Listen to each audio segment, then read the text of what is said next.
Hello and welcome to What the Tech from Boast AI, where we talk with some of the brilliant minds behind new and exciting tech initiatives to learn what it takes to tackle technological uncertainty and eventually change the world. Today, I'm thrilled to be joined by Janelle Gorman of York IE, which is a strategic growth and investment firm reshaping the way tech companies are built, scaled, and monetized.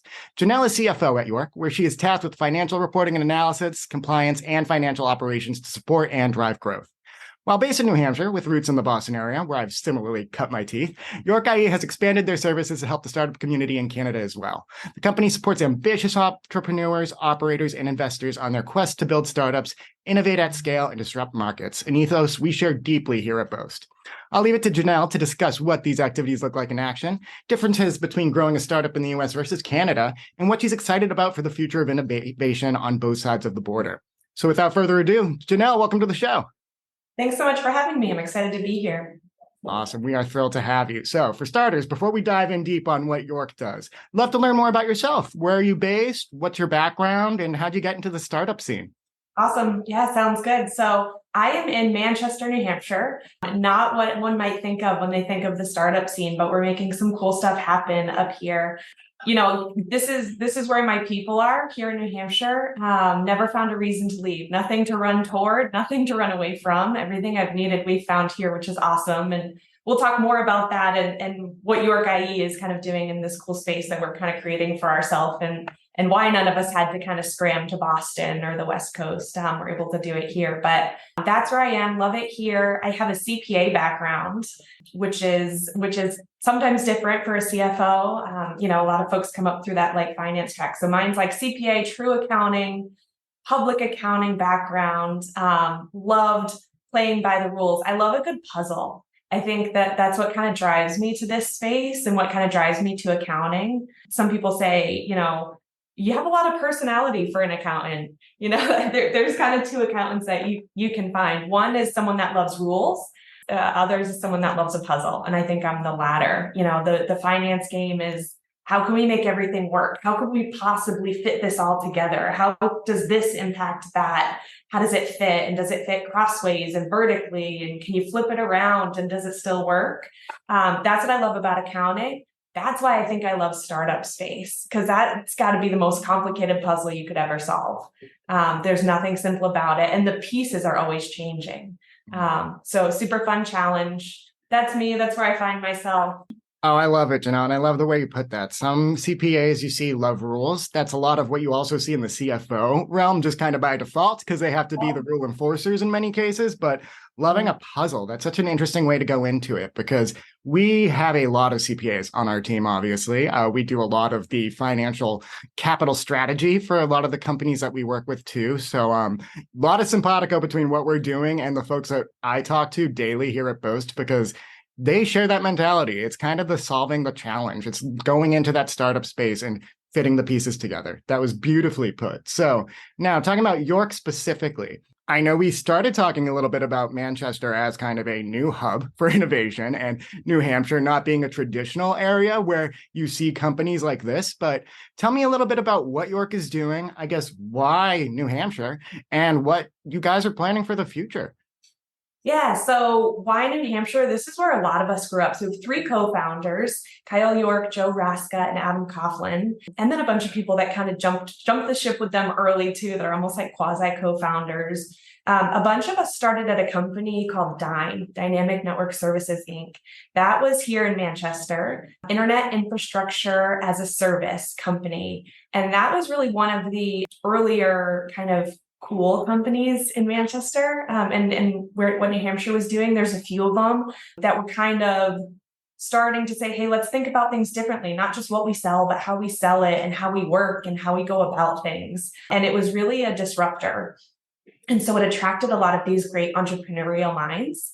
And that's where they all, well, I shouldn't say that's where they met. Some of them met in elementary school, but that's where they really kind of worked together. That's where I met them. And in doing that, they just forged kind of great relationships here. They found that they were able to really make an impact on the tech market right from home. And so they thought, hey, this is a great place to be. It's a favorable tax environment. So I know we'll kind of talk about that. It's a great place for people to live and work. and we can do it from here. So let's give it a go. And that's what they've done. And it's been, really successful so far. We're about 4 years in officially for York IE. And what York IE does is really, a startup helping startups. We invest in and advise early tech companies. Actually, we advise some later stage as well. We don't only advise those that we invest in, but kind of our thesis is B2B SaaS. That's where we all kind of got our start. And so why not, double down on what we're really good at and be helping others with what we know and love. For sure. That is so cool. So I've unofficially been a big fan of you guys for a long time, since the 4 year ago start point. I worked previously as a partner in the B2B SaaS community with Kate Campbell on your team. She helped do PR for me at several different companies. It's been a great relationship. She's been a great mentor and advisor on the side too for years. So just knowing the value I've gotten out of that personal relationship and knowing that kind of embodies what the founders team is at York. That's really, really cool and something I think other founders and other startups can really embrace. So love hearing all that. I'd love to hear a bit more about the startups that you work with and the partners that you guys have in the ecosystem. And what is your ideal startup, if that is kind of a criteria you're worth sharing? Yeah, sure. Kind of the thesis is high growth technology, which is so very broad. We kind of say like every company is a technology company now. And if you aren't, you probably should look at becoming one, whether you sell food or you're in healthcare or you're in beauty products or you are in true traditional software. But we think everybody's really a tech company. So we love working in all sorts of industries. It keeps things pretty interesting as we jump from call to call where, one will be talking about, seafood, and the next we're talking about, recruiting or healthcare staffing. And the next we're talking about like really true platform development and software services. So industry agnostic, but really that high growth tech background. When we think about our investments, we're an early stage investor. So we're investing in B2B software as a service and early stage. So pre-seed, seed, maybe into Series A. That's where we're at now. You never know what the future holds, but that's where we're at for now. And that's really exciting. So some of our clients and some of our investments are pre-revenue. And then on the client side, really, we're no longer limited by check size or that really kind of strict thesis that we have with our investment partners. So we work all the way up through really large companies that have their own CFO and their own CTO, and we become more of a corporate strategy business advisor and a little bit of like extra hands on deck. So we really try to think about in investing and advising, how can we do it differently? How can we do it better?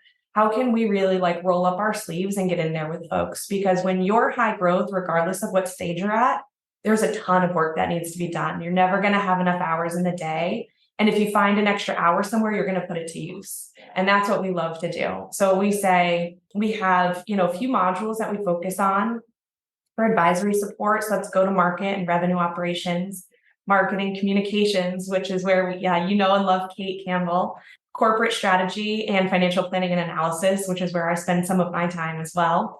And then product development. And for that, we have a really large team. That's been our largest module that's been growing. So we're up over 100 employees internationally now, and just find that we really can be impactful and make a difference. We are a startup helping startups. We're operators helping to operate. We're business strategists helping to strategize. We're right in the game. We know what's going on. We know how to help, and we're not scared to kind of jump right in. We don't just leave it at kind of rosy advice. We're doing a lot of work, which is a ton of fun, but like, dang, we're kind of we tired too. Oh my gosh. Oh yeah, no, that makes a huge difference when you're literally bumping elbows with the folks that you're trying to help. You're bringing everybody up together, and that is so cool. I know we had alluded to this a little bit and actually came out. Before I dive into that, actually, I was really interested to hear about the product component of what you guys bring to other companies. That feels like a very unique differentiator compared to the other, not incubator accelerator programs that we've spoken to, but just the other communities. It's a lot more like, okay, you own the product team. We're going to let you guys focus on that. We'll take over that more go-to-market stuff. So you guys are very holistic in your offerings. Is that a good read? Yeah, absolutely. And it's evolved over time. I mean, we've only been around for a few years, like I said, but as all startups do, we move into fast forward. And we've really grown and evolved and matured in what our service offering is. And we've tried a few modules that, the market didn't necessarily want or need at the moment. And we've pivoted, but we've found, I think the offerings that we have now are really matching the key components of what you need to be driving high growth. Right? There's a plethora of business needs. You could consult on hundreds of topics, but really where we're focused on in that go-to-market dev and go-to-market kind of being revenue operations and marketing communications, and then having that finance and corporate strategy to overlay it. That's like really kind of the nuts and bolts of what you got to get done for a startup and a high growth. You need to have product market fit first and foremost, right? So even just our two words, right? Product market, they're right in there. You need to know what your market wants, how to communicate with them, and then how to build a product that matches that and really fits. And then overlaying all of that, how are you possibly going to fit that puzzle together and get it done? How much do you need to raise if you're going to be going out for fundraising? How much of your cap table can you afford for dilution? What's your tolerance there? How much capital runway do you have when you fundraise? How much capital runway do you need to be fundraising at that time before you think about a next one? Who are you going to be hiring? What's their sales quota? How many clients per customer support person? All these things kind of come into like that puzzle, right? So when we think about finance, it's so far beyond just a cash balance or a P&L or a balance sheet. We're building that puzzle. And so I think that's why we've found a really great acceleration and growth in the clients that we serve and how many we serve and really what we're up to, because that's the core of what they're really needing. And so our product team, they're incredible. Like I can't say enough about this team. It's led by our CTO, Mike Vayu, our kind of head person out in India is Cal Rep, Parsana. He leads an amazing team of people that just do truly incredible work that they're passionate about. Because we partner with India, we can do it at a price that's manageable for startups. But with the overlay of the US team and the India team working together, we really make sure that we're delivering at the needs of a US client that knows the US market and probably is still just going for a US customer base. Not many are like going like with a super international go-to-market motion just yet. Yeah, so we find that, being in the mix, having developers that are developing our own platform called Fuel, which you've got to check out. It's incredibly powerful. The milestones and features and functionalities that they've built on that platform is just like absolutely incredible. I could talk about that all day. But we're building our own platform along with helping others build theirs, and then being an extension of their team sometimes. So if I'm working with a client in finance, and I'm looking through their P&L, I'm like, okay, we need to drive new client adoption. This is the new feature that's going to come out that's really going to drive our go-to-market motion. We're making all these puzzle pieces fit. We're like, well, what if we could bring that feature forward 3 months? Can our development team even come in and help you accelerate that roadmap without having to hire 2 more full-time devs that, once that feature is launched, you don't necessarily need them anymore. So it can be when we say extension of your team, it can be ongoing. We've had clients that have been here for a couple of years, or it can be just an accelerator. Like, hey, can I grab 2 devs just for this 3-month project that can help me push through? Or, can I spend a day with you on site going through my strategy and you can poke holes in it and show me your model and you can poke holes in that. So the extension of the team model really works both for ongoing engagements or for just kind of project accelerators. No, that is awesome. And especially with the companies at the stage that you primarily work with, a lot of them are still pulling that MVP together. So having that additional set of eyes and an additional set of expertise really to understand, okay, this is how we get it to where we need it to be to just get that product market fit understanding in place. That's so valuable. Yeah. So now I'd love to dig in a little bit more into your area of expertise. You had mentioned earlier that New Hampshire is a very friendly environment from a financial standpoint to launch a startup. United States as well. And I know that you guys are starting to help some Canadian customers too. Could you tell me about some of the differences, the pros, the cons, what you think you'd recommend maybe for startups who are growing in your locality or maybe looking to grow in the US versus Canada? Yeah, for sure. We actually have 3 employees in Canada now. Wow. Yeah, so we did a small acquisition of Jameson Strategies. Must have been at least a year ago now, maybe two. I know time flies in this startup speed. Yeah, great folks that we met up in Ottawa, and we scooped them up. And they're doing our revenue operations module, and they're absolutely killing it. They're tremendously valuable to the clients that they serve, and to the York, i.e., internal team. But isn't that just like the wildest example of how quickly one can go international without even meaning to? When I was, back when we were talking about them, my CEO Kyle was like, I found the most amazing, group of individuals for revenue operations. They're doing tremendous work. They fit perfectly in our space. And I said, I crossed my fingers actually and said, please let them be in the US just to make my life easier, right? Nope, sure enough, they're in Canada because we had just gotten through the India acquisition. And it gets easier and easier, so not only are we meeting people that may be international, but hiring them wasn't all so difficult. And actually we found some really great relationships in Canada and some really great programs. So I think it's come a long way. Back in my Dime days, we did a lot of international stuff. And even then, just I don't know, how long ago was that? 7-10 years ago? I don't know. It changes a lot with our optionality of how we can move internationally and how eager different localities are to have tech in their space, right? So we've been talking to Invest Ottawa, and they're incredibly friendly and resourceful and eager to help. The programs in each area are different, but what I've found with the networks that we've created is they're out there. And so it's a matter of just going out and finding them and figuring out what works best for your own company and its stage. And when I think about startup and high growth too, we can't Rome wasn't built in a day, right? So really where we focus is what can we do today that meets our current needs, but builds a strong foundation for potential strategic growth wherever we may see it, right? So even in Canada, how should we deal with this today? How can we get these guys on our team and really start working with them in a way that is not cost prohibitive, it's not overly burdensome, but it allows, if they take off and they want to hire 100 people, like our dev module has done in India,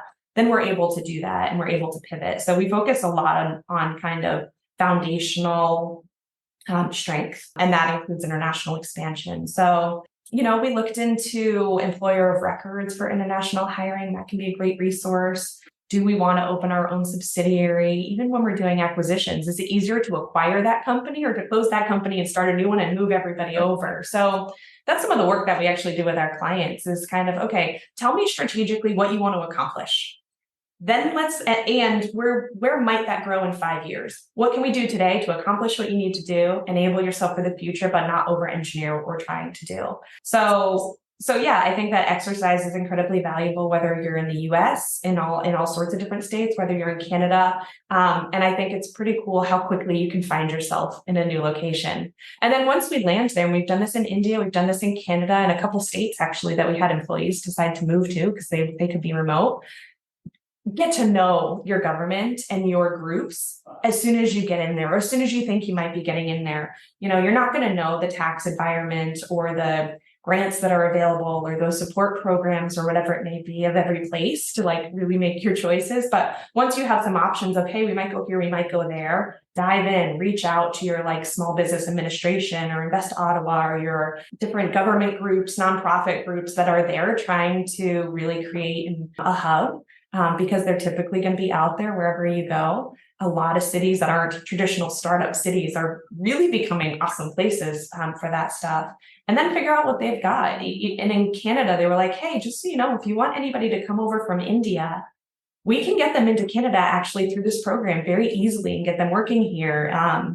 I think there was a program for college interns to be paid through that programming. So the programs are out there. It's incredible. The state of Maine has been incredible for what kind of grants they're giving. The state of Minnesota, we were just looking at an angel tax credit. I mean, they're getting creative and it's awesome for entrepreneurs. They really are. And I love that point you made about there's some of those smaller cities that don't necessarily have that shine of being a tech hub, but they want to get in on it. And for good reason. There's so much talent. It's kind of where the future is. And even to your point, too, about the very unique tax situation in each state, but also in Canada provincially. Sure, Canada is famous for having its shred tax program. That's where Boast kind of cut their teeth in specializing in helping with capital strategy on that front, making sure that startups at the very same stage as the companies that your team works with are able to tap into that free money that the Canadian government wants to give them. It helps them stay in Canada. It helps them employ more people in Canada, but it also helps, again, just give Canada more to boast about too, in terms of just we helped this startup really not have to leave or go somewhere else. We partner with Halifax came to mind. We partner with a lot of ecosystem up in Nova Scotia right now, and they have very unique but very aggressive growth goals. And the tax program there is very different than it is in Western Canada, where we started out. But there's so much to take advantage of. And we love that we're working with startups who are hungry to dive in on that and to learn more with us. And again, it's about learning what's available in those communities and finding partners who have that presence there. We're emerging in Atlantic Canada. We're emerging in the US still. We're really trying to get more of a foothold and a brand there. Hearing you talk about Maine and their tax program too, I know people in Maine. I'm based here in Boston, so I know just firsthand that there is some exciting new tech startups happening up there. And I wasn't expecting to hear, oh yeah, we're based out of Kittery or we're based out of Portland. Yeah. So I think that was really cool. Yeah. Yeah. And to your point, I think partnerships is so critical because in a startup, right? Like I just actually posted about this last week. We say like, oh, at startups, you wear many hats. And almost sometimes it becomes this point of pride. Like, look at all the things I can do. I'm like A to Z. And that's great. And it's out of necessity, but it's not without its risks. Mm-hmm. And so really, I think it's critical for founders and entrepreneurs to look around and say like, it's great that I can wear this many hats, but what hats might you be able to take off? Or what might you be able to partner with and ask for help? There's no shame in asking for help. It's actually a really smart thing to do, especially when that help might be inexpensive or in some cases, like with the R&D credit, what you pay to get it done, what you get back, it pays for itself. And those things are out there. And so hard work and kind of muscling through has its moments, but yeah, stop and take a look around, see who you can partner with, who's willing to help you, what's out there. One thing I love about the startup ecosystem is it's not for the faint of heart, right? Anybody who's in this ecosystem is here because they're hungry, they're ambitious, they're agile, they're movers and shakers, they want to be innovative, they want to be disruptive. Like these are all the words that get us really excited. So there's a lot of energy that can come from the startup community. And if everybody's looking for help and everybody's offering help, then the strength that we can find through partnerships will lift everybody up. Absolutely. And I think to build on that point too, when you hear high growth company or a company with ambitious goals, founders often think they have to go 0 to 100 on their own. Go from 0 to 1 and get some partners. Get that product market fit established first, figure out what your MVP is, and leverage those partnerships to help do the rest to get you to that 100 point. So that was beautifully said, Janelle. I can't thank you enough. I guess my last question, what are you most excited about for the rest of 2023? If this isn't the weirdest couple of years, I think I said to somebody else, I would love to live in precedented times, like what the heck with COVID and, valuations being crazy and then they kind of come down and then Silicon Valley Bank and First Republic. I mean, it's just been such a whirlwind. I'm always of the opinion, get comfortable being uncomfortable. If you are too comfortable, it's time to shake it up and challenge yourself a little bit more. I think that we're finding a place where we can be a bit comfortable being uncomfortable. We've been challenged and tested. And one of the biggest things that we talk about at York IE is pragmatic growth. So take risks, but have them be measured, move quickly, but don't be chaotic. I'm excited to see what the back half of 2023 has to offer to say, okay, we've come this far in a pretty crazy environment. We've learned a ton. We've evolved and matured and grown in ways that I didn't know were necessarily possible, but here we are. How can we leverage these really tough lessons that we've learned to go forward and launch into a great back half of 23 and into 2024 and kind of be prepared a little bit for the fight? Like, we're not going to be taken off guard, maybe as much as we used to be, knock on wood. I'm not like challenging, any crazy things, but craziness happens. We've survived this far. So I'm encouraged to see what we can do here. I hear you. Yeah. We've all come out the other side of these very unprecedented times a little sharper and a little probably more adept at doing unprecedented things, but it'll be nice to get back to a sense of normalcy and a little bit of predictability where we can just launch. So, yes. And if we don't get there, then at least we've built some really strong muscles to keep up the fight. Exactly. We are scrappy. This is awesome. Janelle, I cannot thank you enough for joining me today. This was fantastic. And thank you, listeners, for joining us. Please subscribe to What the Tech from Boast AI wherever you get your podcasts.